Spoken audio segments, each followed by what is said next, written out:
Madhu park అపార్ట్మెంట్స్లో journalist తులసి చంద్ర గారు కూడా ఉంటున్న పరిస్థితి ఉంది. మాట్లాడే ప్రయత్నం చేద్దాం. మేడం చెప్పండి, ముఖ్యంగా మీరు మొన్న ఒక వీడియో చేశారు, ఏదైతే మధు పార్క్ పైకెక్కి మరి ఒక వీడియో చేశారు.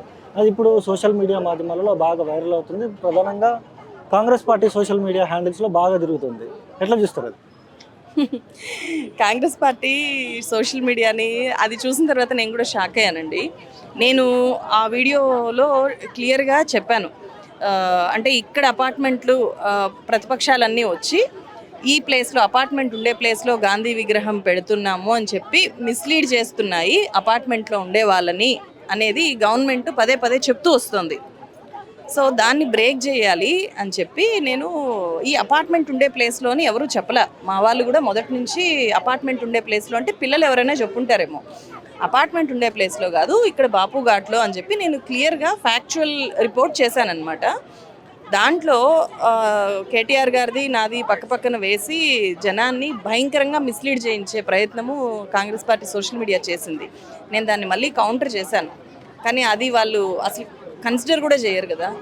సో నేను దాంట్లో చాలా విషయాలు చెప్పాను. అవన్నీ వదిలిపెట్టేసి నేను ఇక్కడ అపార్ట్మెంట్ ఉండే ప్లేస్లో కాదు వచ్చేది, ఇక్కడ దగ్గరలో వస్తుంది, 1 కిలోమీటర్ దూరంలో వస్తుంది అనే దాన్ని మాత్రం తీసుకొని ఈమె సపోర్ట్ చేస్తుంది అని చెప్పారు. ఎంత దుష్ప్రచారం అది! ఒక government official social media handles ఇలా చేయొచ్చా? చేయకూడదు. సో అంటే పచ్చి తప్పుడు ప్రచారాలు చేస్తూ చెప్పని విషయాల్ని ఇప్పుడు నాలాంటి న్యూట్రల్ క్రెడిబుల్ జర్నలిస్టులు ఒక రిపోర్ట్ చేస్తే దాన్ని మీరు తప్పుదారి పట్టిస్తే దాన్ని ఏమనుకోవాలి, ఎట్లా తీసుకోవాలో కూడా నాకు అర్థం కాలేదు. అప్పుడు అంత మిస్లీడ్ చేశారనమాట. అంటే ఇక్కడుండే మిగిలిన వాళ్ళకి నన్ను శత్రువుగా చూపించే ప్రయత్నం చేశారనమాట. నేను చేసిన రిపోర్టింగ్ని నేను పైకెక్కి క్లియర్గా చూపించాను. ఇక్కడ ఏం జరుగుతుంది, ఏది ఎక్కడ వస్తుంది, ఏ రివర్ ఎక్కడ కలుస్తుంది, ఎక్కడ త్రివేణి సంగమము అని ఒక ఫ్యాక్చువల్ రిపోర్ట్ చేస్తే దాన్ని మిస్లీడ్ చేశారు. సో దాన్ని నేను చాలా తీవ్రంగా ఖండిస్తున్నాను, వెంటనే ఖండించాను కూడా. బట్ అట్లా జరుగుతోంది. అంటే గవర్నమెంట్ అబద్ధాలని ప్రచారం చేసి బెదిరించి భయపెట్టి ఇక్కడుండే ఈ అపార్ట్మెంట్ని కూల్చాలి అని చెప్పి చూస్తోంది. అందుకే ఈరోజు రోడ్ల మీదకి రావాల్సి వచ్చింది. అయితే పూర్తిగా కూడా మేడం, మీరు వీడియో చేసిన తర్వాత బాగా వ్యతిరేకత వచ్చింది. మీరు ఇక్కడే ఉంటున్న పరిస్థితి కూడా ఉంది. మీరు ఇక్కడే ఉంటున్న మరి మీ అపార్ట్మెంట్ ఎవరైతే నైబర్స్ ఉంటారో నైబర్స్ కూడా మీతో మాట్లాడడం బంద్ చేశారు, అది ఇదని మాట్లాడుతున్నారు. వాస్తవేనా? ఏంటండి? మీతో మాట్లాడడం మానేశారు? అస్సలు లేదండి. అయ్యో, ఎందుకంటే వాళ్ళకి తెలుసు నేను మొదటి నుంచి నేను ఇక్కడ ఉన్నాను, ఈ ప్రొటెస్ట్లో నేను ఉన్నాను. నేను వీడియోలు చేశాను, నేను 2 వీడియోలు చేశాను ఇప్పటిదాకా. అట్లా ఏం లేదు. అపార్ట్మెంట్ వాళ్ళు నన్నేమి అపార్థం చేసుకోరు, అట్లా ఏం లేదు. కానీ గవర్నమెంట్ బయట చూస్తున్న జనాన్ని మిస్లీడ్ చేయాలని చెప్పి చూసింది. ఈ జర్నలిస్ట్ ఇట్లా చెప్పింది అని చెప్పి, అంటే నేను చెప్తే నమ్ముతారు అని చెప్పి అట్లా చేసిందనమాట. ఇప్పుడు కేటీఆర్ని నన్ను ఒక్కొక్క వైపు చూపించడం ద్వారా వీళ్ళు బీఆర్ఎస్ వాళ్ళు అక్కడికి వెళ్ళి లేని సమస్యని క్రియేట్ చేస్తున్నారు, నిజానికి అక్కడ సమస్య లేదు అని చెప్పి ఈమె రిపోర్ట్ చేసింది అనే ఒక స్టోరీ అల్లి దాన్ని ప్రాపగేట్ చేయడానికి చూశారు. అదంతా గవర్నమెంట్ ప్రాపగాండాలో భాగము. అంత చేయాల్సిన అవసరం లేదు అంటున్నా నేను. మీరు నిజాయితీగా ఉంటే, మీరు నిజంగానే ఈ జనానికి పనికొచ్చే పని చేయాలి అని మీరు అనుకుంటే ఇంత మిస్లీడ్ చేయాల్సిన పని లేదు కదా, ఇంత తప్పుదారి పట్టించాల్సిన పని లేదు కదా అంటా నేను. ఇప్పటిదాకా ప్రజా సంఘాలు, ప్రతిపక్ష పార్టీ అండ్ ఇతర పార్టీలు వస్తున్నాయి, కానీ గవర్నమెంట్ రిప్రజెంటేటివ్స్ ఎక్కడ? ఎవరూ రాలేదు. అధికార పక్షానికి సంబంధించిన ఒక్క లీడర్ కూడా అపార్ట్మెంట్కి రాలేదు. ఇన్ని రోజుల నుంచి ఆందోళన జరుగుతోంది, ఎవరు మాట్లాడే ప్రయత్నం చేయలేదు. సో అది ఏం చెప్తోంది అంటే క్లియర్ కట్గా గవర్నమెంట్ చేస్తున్నది తప్పు, ఇక్కడ సమాధానమే లేదు, మీకు ఏదో ఆశలు చూపిస్తున్నారు, మీకు చాలా కట్టిస్తామని చెప్పి, మా జర్నలిస్టు మిత్రులు అని చెప్పి ఏదేదో చెప్తున్నారు ముఖ్యమంత్రి. కానీ అవన్నీ ప్రాక్టికల్గా వర్కౌట్ అయ్యేటివి ఏవీ కాదు.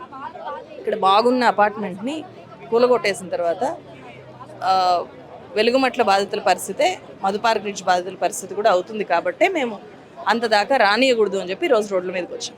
మొన్న ఏదైతే సీఎం రేవంత్ రెడ్డి కూడా మొత్తం మధు పార్క్లో సీనియర్ జర్నలిస్టులు ఉన్నారు చాలామంది, నేను ల్యాండ్ ఇస్తాను, వాళ్ళ అకౌంట్లో డబ్బులు ఇస్తాను, వాళ్ళు ఇష్టం వచ్చినట్టు కట్టించుకోవచ్చు అంటూ కూడా మాట్లాడే సందర్భం ఉంది. 6 గ్యారెంటీలు అమలు చేయట్లేదు, అదంతా మీకు చేస్తారని మీరు నిజంగా అనుకుంటా ఉన్నారు? అదే అంటే నేనేం చెప్తానంటే అండి, ఇక్కడుండే మాలాంటి జర్నలిస్టులు ఎవరికి కూడా, కే శ్రీనివాస్ గారు ఉంటారు, నేను ఉంటాను, వెంకటేష్ గారు అని ఉంటారు. సో మాకెవరికి కూడా గవర్నమెంట్ ఇచ్చే స్పెషల్ రిజర్వేషన్స్, స్పెషల్ ట్రీట్మెంటు అక్కర్లేదు. జర్నలిస్టులు ఎప్పుడు అది కోరుకోరు. సో ఆ, అంటే గవర్నమెంట్ ఓపెన్గా ముఖ్యమంత్రి నా జర్నలిస్ట్ మిత్రులు ఉంటారు కాబట్టి వాళ్ళ మీద నేను ఏదో స్పెషల్ కన్సర్న్తో అని చెప్పడమే కరెక్ట్ కాదు. అది అది చాలా ఇబ్బందికరంగా అనిపించింది. అట్లా ఎట్లా చెప్తాడు ఒక ముఖ్యమంత్రి? అంటే నువ్వు జర్నలిస్టులని ప్రత్యేకంగా చూసి సామాన్యుల్ని అయితే వెలుగుమట్లని లాంటి వాళ్ళని అయితే కూల్చిపడేస్తావా? ఇక్కడ జర్నలిస్టులు లేకపోతే ఆ, ఈ అపార్ట్మెంట్ కూడా కూలిపోతుందా? కూల్చి పడేస్తావా? ఇదేనా నువ్వు చేసే సమన్యాయం? నువ్వు అక్కడ ఆ పొజిషన్లో ఉండేది సమన్యాయం చేయడానికి, కానీ నీకు దగ్గరుండే వాళ్ళకు ఒక న్యాయము, నీకు దూరంగా ఉండే వాళ్ళకు ఒక న్యాయము, లేకపోతే ప్రతిపక్షానికి ఓట్లేసే వాళ్ళకు ఒక న్యాయము చేయడానికైతే కాదు కదా. సో అందుకనే నేనేం చెప్తున్నానంటే ఎట్లాంటి స్పెషల్ రికగ్నిషను స్పెషల్ కన్సిడరేషన్ అక్కర్లేదు ఇక్కడ ఉండే వాళ్ళకి.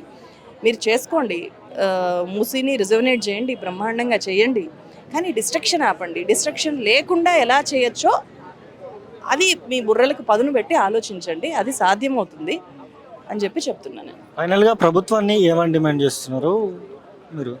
నోటిఫికేషన్ విత్డ్రా చేసుకోవాలండి. ముఖ్యమంత్రి ఏదైతే థ్రెటన్ చేశాడో మధుపార్క్ నుంచి వాళ్ళని, ఏదైతే బ్లాక్మెయిల్ చేశాడో ముఖ్యమంత్రి, అది కరెక్ట్ కాదు.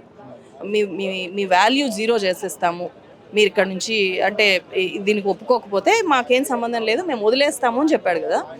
సో అది ఖచ్చితంగా బ్లాక్మెయిల్, అది థ్రెటన్ చేయడము అని చెప్పి మేము భావిస్తున్నాము. అది అంటే అట్లా చెప్పడం ద్వారా నేను వదిలేస్తాను, కాకపోతే మీ వాల్యూ జీరో అయిపోతుంది అని చెప్పడం ద్వారా ఇక్కడ అర్థం చేసుకోవాల్సిన ఇంకో విషయం ఏంటంటే దీన్ని అపార్ట్మెంట్ని వదిలేసి కూడా ఈ ప్రాజెక్ట్ని కంప్లీట్ చేయగలుగుతుంది గవర్నమెంట్, కానీ మేము ఒప్పుకోకపోతే వాల్యూ జీరో చేస్తాము అని చెప్పారు. సో మీరు వాల్యూ జీరో చేస్తాము అనే మాట విత్డ్రా చేసుకొని మీరు ప్రాజెక్ట్ పూర్తి చేయండి, మమ్మల్ని ఇక్కడే ఉంచి మా చుట్టూ చేసుకోండి, ఇబ్బంది ఏముంది? ఇబ్బంది లేదు కదా. ఇప్పుడు హైదరాబాద్ అంతా లోతట్టు ప్రాంతాలన్నీ మునిగిపోయేంత వరద వచ్చినా కూడా ఏ రోజు మా అపార్ట్మెంట్ పక్కనుండే రోడ్డు మీద కూడా వాటర్ రాలేదు, ఆ రోడ్డు కూడా వాటర్ తగలలేదు ఎప్పుడు.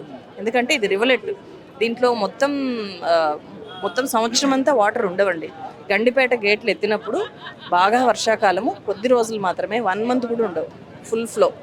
ఆ ఫుల్ ఫ్లో ఓవర్ఫ్లో అయినప్పుడు కూడా మా గేట్ దాకా రోడ్డు మీద దాకా వాటర్ రావు.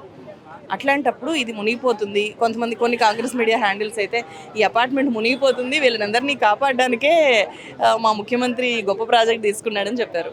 సో అదంతా కరెక్ట్ కాదు, చాలా తప్పుడు ప్రచారాలు చేస్తున్నారు గవర్నమెంట్ చేస్తుంది అండ్ సోషల్ మీడియా హ్యాండిల్స్ చేస్తున్నాయి. సో ఇక్కడికి వచ్చి ఎవరైనా వాస్తవాలు తెలుసుకోవాలి అనేది నా రిక్వెస్ట్. అండ్ మా డిమాండ్ ఏంటంటే నోటిఫికేషన్ విత్డ్రా చేసుకోవాలి, అపార్ట్మెంట్ని ఇలా వదిలేసి మీరు చేయాలనుకున్న డెవలప్మెంట్ చేయండి. అండ్ అపార్ట్మెంట్ కూడా సహకరిస్తుంది, ఎందుకంటే ఇక్కడే పనులు చేసేటప్పుడు ఖచ్చితంగా అపార్ట్మెంట్ కూడా భాగస్వామ్యం అవుతుంది. ఎందుకంటే మేము చాలా పెద్ద విక్టిమ్స్. ఇప్పుడు జరుగుతుండే ఈ దోమల సమస్య చాలా ఎక్కువగా ఉంటుంది. మూసి వాటర్ పొల్యూషన్ వల్ల ఎక్కువ ఎఫెక్ట్ అయ్యేది మా అపార్ట్మెంటే.